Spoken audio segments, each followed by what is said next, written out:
अज़मा बुखारी साहिबा ने आज प्रेस कॉन्फ्रेंस की। उन्होंने कहा कि जी पीटीआई सियासी जमात नहीं है, ये हरकतें सियासी जमात नहीं करती। चोर डाकू पर मुनज़्ज़म मुहिम चलाई जाती थी तो आज तक किसी को कुछ नहीं कहा। आप जायदाद का सवाल पूछोगे तो छोड़ा नहीं जाएगा। फसाद फाशिस्ट ग्रुप का तुरा इम्तियाज़ है। तैयब बलोच यूट्यूबर है, यूट्यूबर नहीं है।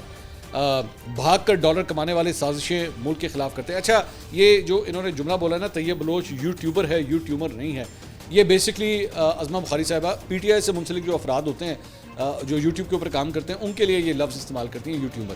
तो मैं सिर्फ एक बात ये कहना चाहूँगा कि अज़मा बुखारी साहिबा, आपकी डेफिनेशन की किसी को ज़रूरत नहीं है कि कौन यूट्यूबर है और कौन यूट्यूबर है।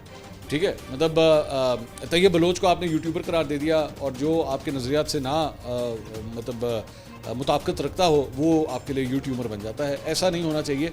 आप सियासतदान हैं, आपको हर सहाफ़ी को सहाफ़ी के तौर पे ही ट्रीट करना चाहिए, specially coming from the minister for information. आपके ऊपर तो वैसी ही बड़ी भारी जिम्मेदारी है, तो आपको तमाम सहाफ़ियों का जो है वो इस तरह ख्याल रखना चाहिए। मेरा नहीं ख्याल कि आपको उनके लिए लफ्ज़ इस्तेमाल करना चाहिए। आगे आपकी मर्ज़ी है, माननी आपने फिर भी किसी की नहीं है। उन्होंने कहा कि जी भाग कर डॉलर कमाने वाले साजिशें मुल्क के खिलाफ करते हैं। अच्छा, भाग कर डॉलर कमाने वाले, ये भी बड़ी इंटरेस्टिंग बात है। ये जो बाकी अब लोग हैं, मैं वैसे एक सवाल करता हूँ, ये अक्सर औकात ये ना जुमला इस्तेमाल किया, डॉलरों की खातिर ये कर दिया, डॉलरों की खातिर वो कर दिया। भाई, जो आप लोगों के लिए सहाफ़त करते हैं या जो आपकी हाँ में हाँ मिलाते हैं, उनको क्या सऊदी रियाल आते हैं बाहर से, या उनको जो है वो ऑस्ट्रेलियन डॉलर आते हैं? उनको भी अमरीकी डॉलर ही आते हैं ना, मतलब वो भी तो यही काम कर रहे हैं, उनको भी अमरीकी डॉलर आते हैं। अब मुझे नाम मुंह से बुलवाइएगा, वरना मैं उनके नाम लेना शुरू कर दूंगा जो आपकी मतलब हाँ में हाँ मिलाते हैं। तो उनको भी डॉलर ही आते हैं। वो सहाफ़त करें तो वो सहाफ़त हो रही है, दूसरे सहाफ़त करें तो वो डॉलरों की खातिर करते हैं। ऐसा आपको नहीं कहना चाहिए, कम से कम मेरा ख्याल में आपको इज्तनाब करना चाहिए इससे।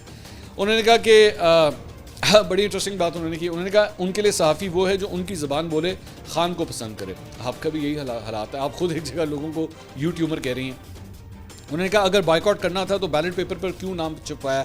अच्छा, अब ये वो बेसिकली बात कर रही हैं जो राना सनाउल्लाह साहब का आज इलेक्शन हुआ था पंजाब असम्बली के अंदर, सेनेट का, और उसके अंदर एजाज चौधरी साहब की जो अहलिया थी, पहले उन्होंने इलेक्शन लड़ना था, लेकिन फिर पाकिस्तान तहरीक इंसाफ ने फैसला किया कि जी हमने बाइकआउट करना है। तो उसके बारे में वो ये कह रही है अगर आपने बाइकआउट ही करना था तो आपने बैलेट पेपर के ऊपर अपना नाम क्यों छुपाया, आपको ज़रूरत ही नहीं थी, आप वैसे ही विड्रॉ कर लेती। तो वो मैंने उस वक्त भी ये बात की थी कि उनको अच्छी तरह इस बात का, पीटीआई को भी इस बात के बारे में अच्छी तरह पता था कि अल्टीमेटली ये इलेक्शन हमने नहीं जीतना, क्योंकि पंजाब असम्बली के अंदर इस वक्त नून लीग की अक्सरियत है, तो वो हमारे हाथ जो है वो आना नहीं था।